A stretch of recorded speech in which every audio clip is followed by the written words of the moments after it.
Parménide des Élés, en grec ancien, Parmenides, est un philosophe grec présocratique, pythagoricien, puis éléate, né à Élée à la fin du 8e siècle avant Jésus-Christ et mort au milieu du 5e siècle avant Jésus-Christ. Premièrement, il est célèbre pour un poème en vers, de la nature, qui eut une influence notable sur la pensée de son époque.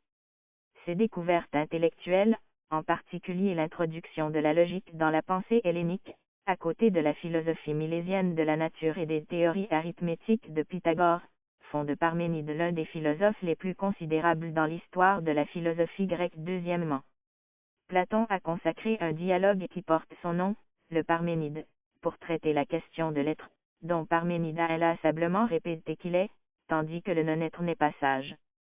Biographie. Les dates de naissance et de mort de Parménide ne sont pas connues avec exactitude. Il est né à Élée à la fin du 8e siècle avant Jésus-Christ et meurt au milieu du 5e siècle avant Jésus-Christ.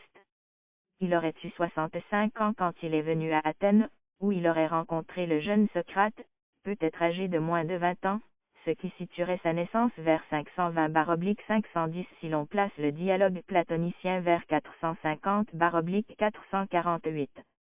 Selon le Parménide de Platon 3, Parménide est un vieillard honorable.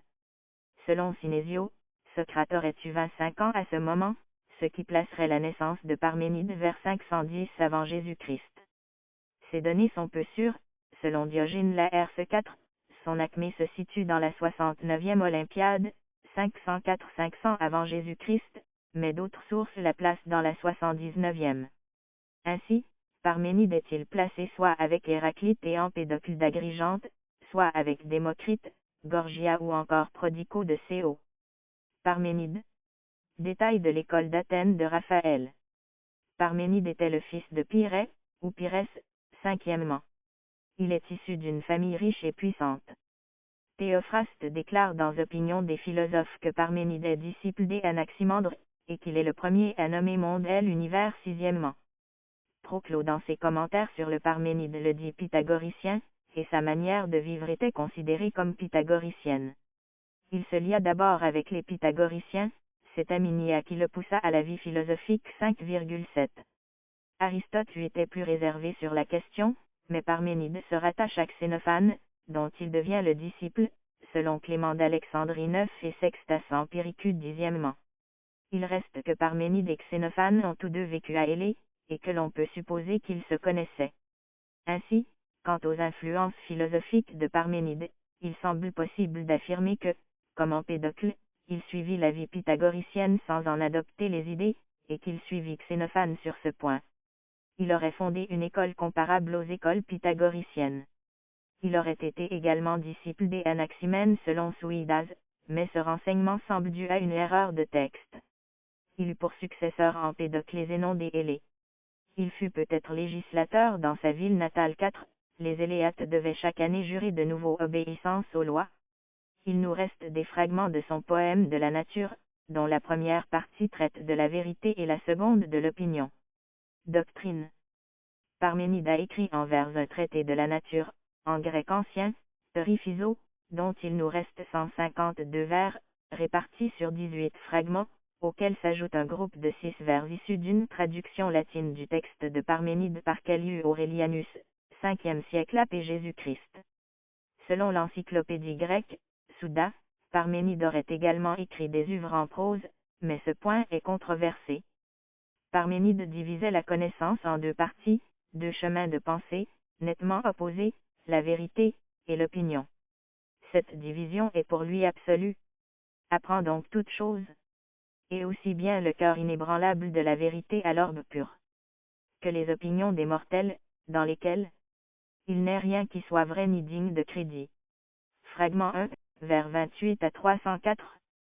Parménide parle de la force de la certitude, dans le fragment 8, 12, et dans le fragment cité par Diogène Laërce, il qualifie le cœur de la vérité des inébranlables, alors que l'opinion est dépourvue de pouvoir de conviction. Il oppose ainsi la logique à l'expérience, signifie ce qui n'est pas caché, ce qui est évident. Pour Parménide, la vérité se donne dans l'expérience et dans l'évidence. La logique ne fut formulée que bien plus tard par Aristote, et ce n'est que l'école anglo-saxonne qui interpréta la vérité comme une vérité logique, La raison est selon lui le critère de la vérité.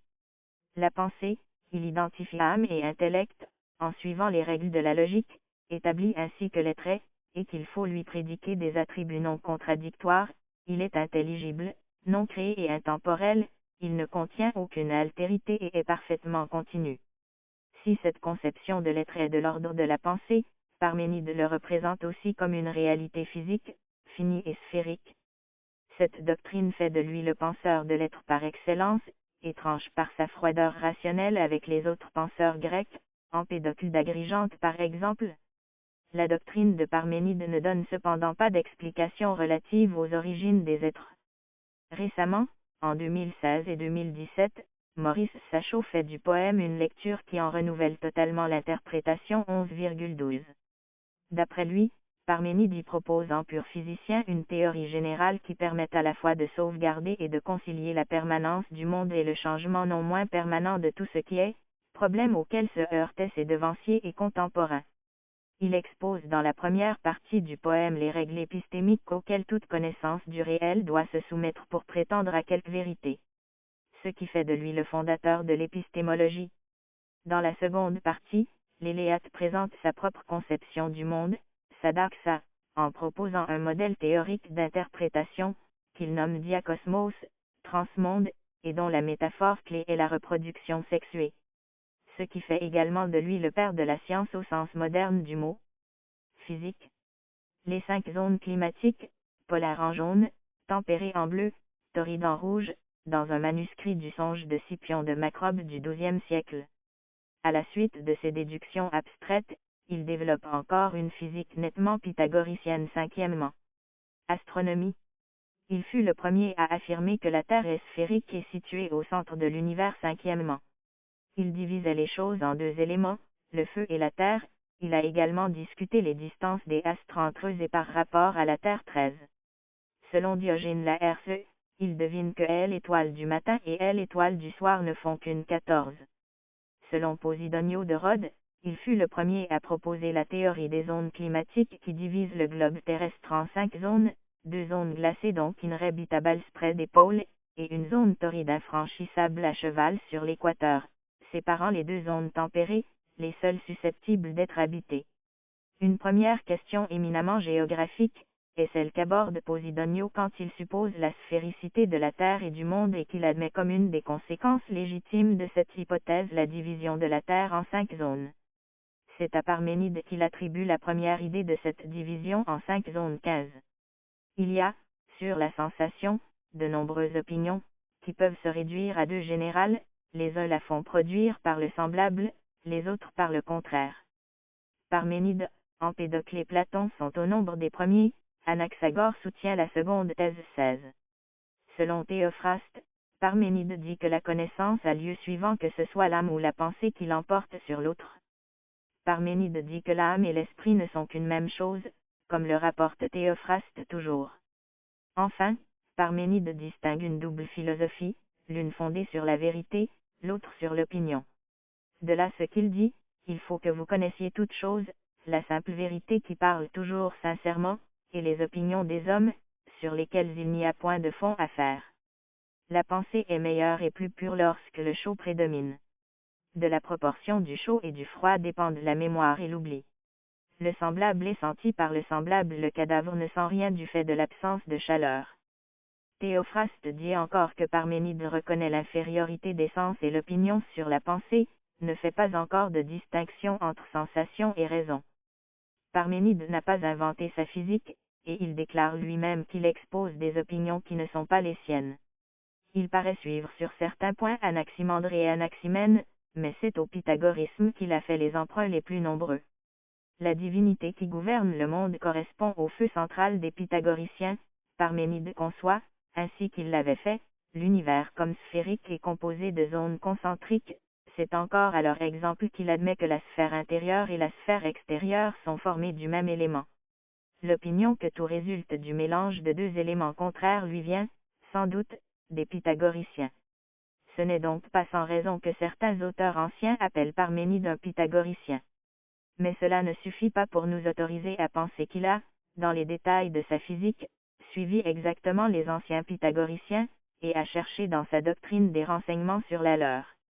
Il n'est pas plus vraisemblable qu'il ait été exclusivement leur disciple. Si l'on n'a pu trouver de raisons décisives pour prouver que Parménide n'a été qu'un physiologue, on ne saurait en invoquer aucune qui établisse avec quelque vraisemblance, contre la tradition, qu'il n'a pas été, avant tout, le disciple de Xénophane. Parménide et Gorgia.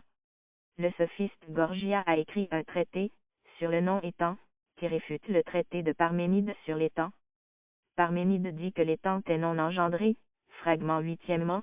Gorgia répond qu'il n'est ni engendré ni non engendré, 2e, de sorte qu'il n'est ni être ni non-être 17, et donc pas étant. Parménide écrit que l'étant est, fragment 6e, et Gorgia, lui, dit qu'il n'est rien, 1er. Fragment rapporté. Dans un fragment reconstitué du Théétète, 180 e, et considéré par les exégètes comme désespéré, Platon rapporte un élément qui, selon Luc Brisson et Michel Narcy, serait une évocation du poème de Parménide et son école de pensée.